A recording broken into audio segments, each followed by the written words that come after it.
कहानी की शुरुआत जंगल के बीचों बीच एक ऐसी रहस्यमयी जगह से हुई जहां पर पहुंचना ही खतरे से खाली नहीं था। लेकिन फ्रैंक और लिली किसी तरह अपनी जान की परवाह किए बिना इस जगह तक पहुंच गए, क्योंकि यहीं पर वो अनमोल खजाना छुपा हुआ था जिसे अगर कोई प्राप्त कर ले तो वो इस दुनिया का सबसे ताकतवर इंसान बन सकता है। पानी में डुबकी लगाकर फ्रैंक उस खजाने तक पहुँचने का दरवाजा ढूंढ लेता है, लेकिन तंग रास्ता होने की वजह से वो अंदर नहीं घुस पाता। इसलिए मदद के तौर पर वो लिली को अंदर जाने के लिए कहता है। हालांकि लिली को तैरना नहीं आता था, लेकिन कोई और रास्ता न होने की वजह से लिली को पानी में कूदना ही पड़ता है। अपनी पूरी ताकत लगाकर लिली किसी तरह उस दरवाजे को खोलने में कामयाब रहती है। दरवाजे के खुलते ही नदी का सारा पानी नीचे जाने लगता है और एक रहस्यमयी शहर जो कि कुछ समय पहले पानी के नीचे था अब जमीन पर दिखाई देने लगा। लेकिन अगले ही पल उनका सामना जर्मनी के प्रिंस जोआकिम से हो गया। प्रिंस भी उस खजाने को हासिल करना चाहता था, इसीलिए उसने छिपकर इनकी बोट का पीछा किया, क्योंकि खजाने की एक पंखुड़ी से हर बीमारी का इलाज और किसी भी प्रकार के श्राप को तोड़ा जा सकता था।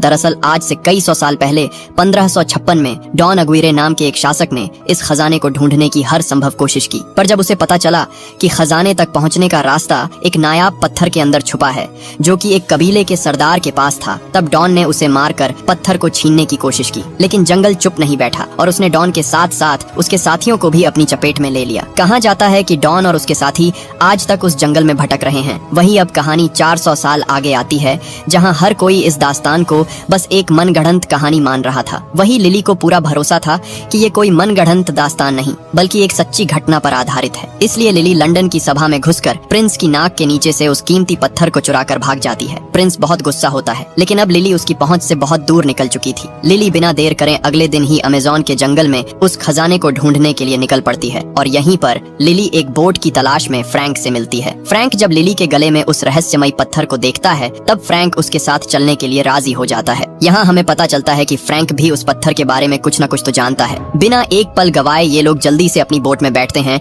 और उस रहस्यमयी खजाने को ढूंढने के लिए निकल पड़ते हैं। लेकिन इनके निकलने से पहले ही यहाँ पर प्रिंस अपनी सबमरीन लेकर बिल्कुल इनकी बोट के सामने आ जाता है और लगातार बोट पर फायरिंग करनी शुरू कर देता है, जिससे बोट का इंजन कुछ समय के लिए बंद हो जाता है। फ्रैंक मैकग्रेगर को बोट संभालने के लिए कहकर खुद नीचे उतर जाता है और एक रस्सी की मदद से बोट को तेजी से घुमाकर दूसरी तरफ कर देता है। अपनी सीमा से दूर जाते देख प्रिंस उन पर टारपीडो छोड़ देता है। फ्रैंक समझ जाता है कि बोट टारपीडो से तेज नहीं भाग सकती, इसलिए वो बोट को एक घर के ऊपर चढ़ा देता है, जिससे टारपीडो नीचे से होकर सामने जा टकराता है। फ्रैंक और उसके साथी सही सलामत यहाँ से निकल जाते हैं, जबकि प्रिंस की सबमरीन बुरी तरह किनारे से टकरा जाती है।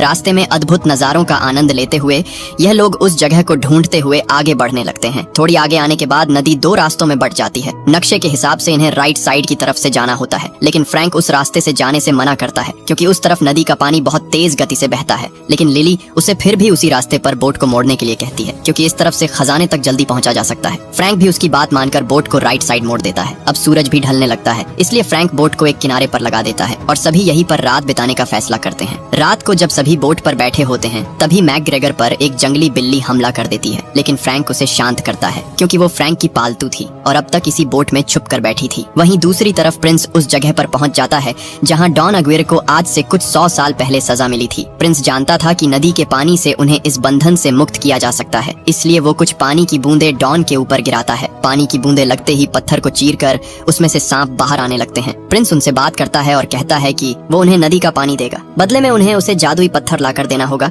जो कि लिली के पास है। अब उस पत्थर की मदद से ही डॉन और उसके साथी इस श्राप से मुक्त हो सकते थे, इसलिए वो प्रिंस की बात मान लेता है और अगले ही पल प्रिंस नदी में एक बड़ा धमाका करके नदी का पानी उन तक पहुंचा देता है। पानी मिलते ही सभी एक एक करके पत्थर की मूर्ति से वापस इंसान बनने लगते हैं। वहीं अगले दिन फ्रैंक और मैकग्रेगर किनारे पर बैठे एक दूसरे से बातें कर रहे होते हैं। तभी लिली बोट के अंदर फ्रैंक के पर्सनल कमरे को तलाशने लगती है और उसे वहाँ कुछ चौंका देने वाली चीजें मिलती हैं। तभी यहाँ पर फ्रैंक आ जाता है। फ्रैंक लिली पर बहुत गुस्सा होता है क्योंकि लिली ने उसका कीमती सामान देख लिया था। दरअसल फ्रैंक भी पिछले कई सालों से उस खजाने को ढूंढने की कोशिश कर रहा था, लेकिन थक हार कर उसने उम्मीद छोड़ दी। लेकिन लिली उसे वो पत्थर दिखाती है जिसकी मदद से उस खजाने को ढूंढा जा सकता था। वही मैकग्रेगर जब बाहर खड़ा होता है तभी उसके पीछे से कोई बेहोशी वाला तीर मारता है, जिससे वो वहीं पर बेहोश हो जाता है। लिली और फ्रैंक उसे बचाने के लिए आते हैं, लेकिन आदिवासी उन्हें भी बेहोश कर देते हैं। आदिवासी उन्हें अपने साथ कबीले में ले जाते हैं। यहाँ आदिवासियों का सरदार लिली से वो जादुई पत्थर मांगता है जिसके बदले में वो इन सब की जान बख्श देगा। फ्रैंक लिली को वो जादुई पत्थर सरदार को सौंपने के लिए कहता है, लेकिन लिली साफ साफ मना कर देती है और अगले ही पल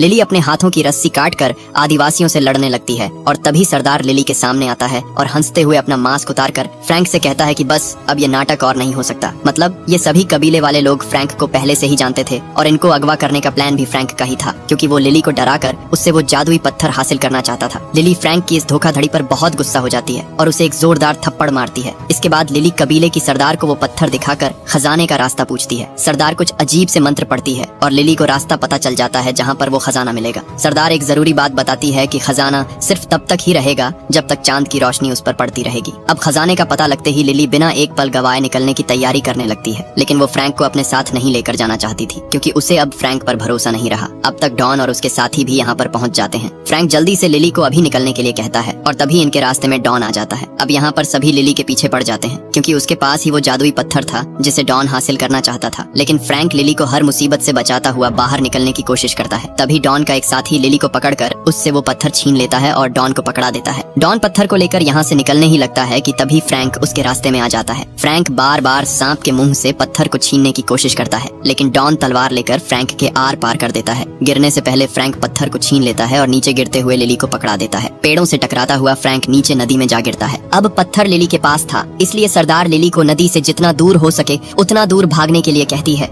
लेकिन डॉन और उसके साथी लिली का पीछा नहीं छोड़ते और जैसे ही डॉन लिली से वो पत्थर लेने वाला होता है तभी नदी उन्हें अपनी तरफ खींच लेती है। यहाँ हमें पता चलता है कि श्राप की वजह से डॉन या उसके साथी नदी से दूर नहीं जा सकते, क्योंकि नदी ही उनके लिए जीवित रहने का एकमात्र जरिया है। इसलिए डॉन प्रिंस को लिली की लोकेशन बताने के लिए कहता है, समझ गए ना, युवराज को खबर दो, क्योंकि जमीन पर प्रिंस ही अकेला ऐसा बंदा है जो लिली तक पहुंच सकता है। वहीं अब सुबह भी हो जाती है और लिली अपने साथियों को ढूंढती हुई आगे बढ़ रही होती है। तभी उसे रास्ते में फ्रैंक मिलता है, लेकिन हैरानी की बात ये थी कि तलवार दिल के आर पार होने के बावजूद भी फ्रैंक अभी तक जिंदा था। अब यहाँ पर फ्रैंक सबको अपनी असली सच्चाई बताता है। फ्रैंक बताता है कि वो और डॉन दोनों सौतेले भाई थे। एक दिन डॉन की बेटी की तबीयत अचानक से बहुत खराब हो गई। उसका इलाज सिर्फ चंद्र वृक्ष की पंखुड़ी यानी उसी खजाने से ही किया जा सकता था। इसलिए डॉन फ्रैंक और अपने साथियों के साथ उस पेड़ को खोजने के लिए निकल पड़ा, लेकिन लाख कोशिश के बावजूद भी उन्हें वो पेड़ नहीं मिला और सभी एक एक करके जंगल का शिकार होने लगे। लेकिन तभी उनकी जान उन्हीं कबीले वालों ने बचाई। उनके पास ही वो जादुई पत्थर था। अब डॉन बहुत खुश था, क्योंकि उसकी बेटी की जान बच सकती थी। उसने कबीले के सरदार से वो जादुई पत्थर मांगा जो कि उन्हें उस पेड़ तक पहुंचा सकता था, लेकिन सरदार ने उन्हें पत्थर देने से मना कर दिया। गुस्से में आकर डॉन ने कत्लेआम मचा दिया,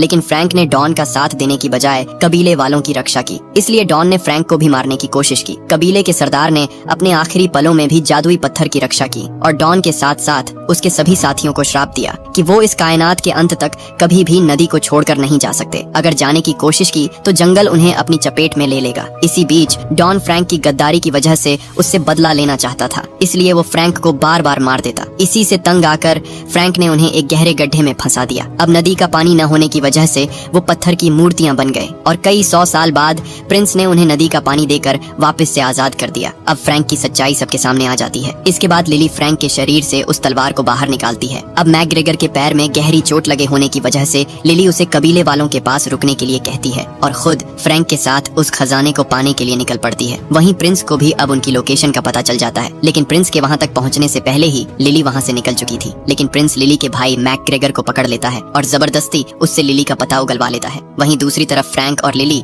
दोनों उस रहस्यमयी जगह पर पहुंच जाते हैं जहां पर वो जादुई पेड़ मौजूद था। लिली बिना एक पल गवाए पानी में डुबकी लगाकर उस पेड़ तक पहुंचने का दरवाजा खोल देती है और अगले ही पल सारा पानी नीचे जाने लगता है और एक अद्भुत जगह पानी के ऊपर आ जाती है। इससे पहले कि ये दोनों अंदर जा पाए, यहाँ पर प्रिंस लिली के भाई मैकग्रेगर को लेकर पहुंच जाता है। वो सभी को बंदूक की नोक पर लेकर लिली से जादुई पत्थर ले लेता है। इसके बाद प्रिंस फ्रैंक को बोट को अंदर ले जाने के लिए कहता है। अंदर पहुंचते ही वो जादुई पेड़ बिल्कुल इनके सामने था, लेकिन अभी ये पूरी तरह बेजान है। जब चांद बिल्कुल इसके ऊपर होगा तभी उस जादुई पत्थर की मदद से इस पेड़ को वापस जिंदा किया जा सकता है। कुछ ही देर में चांद अपनी जगह पर आने वाला था, इसलिए प्रिंस फ्रैंक और लिली दोनों को जल्दी से पेड़ को जिंदा करने के लिए कहता है। बदले में वो उन्हें भी एक पंखुड़ी देने का वादा करता है। अब चांद भी बिल्कुल ऊपर आ जाता है। फ्रैंक और लिली किसी तरह पहेली को सुलझा लेते हैं और जैसे ही पत्थर अपनी सही जगह पर लगता है पूरा पेड़ दोबारा से जिंदा होने लगता है और चांद की रोशनी पड़ते ही उस पर जादुई पंखुड़ियां उगनी शुरू हो जाती हैं। अब फ्रैंक और लिली यहाँ पर अपनी चाल चलते हैं हैं। लिली सिपाही की गन लेकर फ्रैंक को गोली मारती है। फ्रैंक तो श्रापित था, इसीलिए वो मर नहीं सकता था, लेकिन फ्रैंक जानबूझकर मरने का नाटक करता है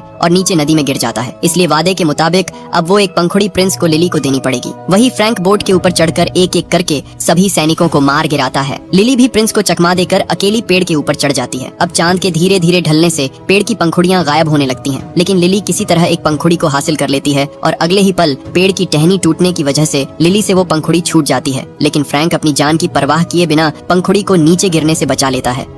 अभी खतरा टलता नहीं कि यहाँ पर डॉन अपने साथियों के साथ पहुँच जाता है। सबसे पहले डॉन प्रिंस को मारता है क्योंकि उसने वादा तोड़कर अकेले ही पंखुड़ी को पाना चाहा। इसके बाद डॉन लिली को पकड़ने के लिए भागता है, लेकिन तभी फ्रैंक उसे पंखुड़ी दिखाता है। अब उन्हें इस श्राप से मुक्ति लेने का सिर्फ एक ही जरिया दिखाई दे रहा था, वो जादुई पंखुड़ी। इसलिए बिना वक्त गवाए डॉन बोट की तरफ भागता है और जब वो थैली को खोलकर देखता है तो उसके अंदर पंखुड़ी नहीं होती, क्योंकि फ्रैंक ने पहले ही पंखुड़ी मैग्रेगर को पकड़ा दी थी। और अब फ्रैंक सभी को साथ लेकर सामने वाली दीवार से टकराने वाला था। दीवार से टकराते ही एक भयानक विस्फोट होता है, जिससे नदी का सारा पानी वापस बाहर की तरफ जाने लगता है। अब नदी से दूर होने की वजह से जंगल इन्हें अपनी चपेट में लेने लगता है और सभी एक एक करके पत्थर की मूर्तियां बन जाते हैं। फ्रैंक भी श्रापित था, इसलिए वो भी मूर्ति बन जाता है। अब लिली फ्रैंक के पास आती है। हालांकि उसके पास वो जादुई पंखुड़ी थी, लेकिन उसे अभी पंखुड़ी का इस्तेमाल करना नहीं आता था। लिली एक आखिरी उम्मीद के साथ पंखुड़ी को फ्रैंक के मुंह के अंदर रख देती है, लेकिन पंखुड़ी हवा में कहीं गायब हो जाती है। अब इनकी आखिरी उम्मीद भी खत्म हो जाती है और ये मायूस होकर यहाँ से जाने लगते हैं। लेकिन तभी पीछे से कुछ टूटने की आवाज आती है। वापस जाकर देखने पर पता चलता है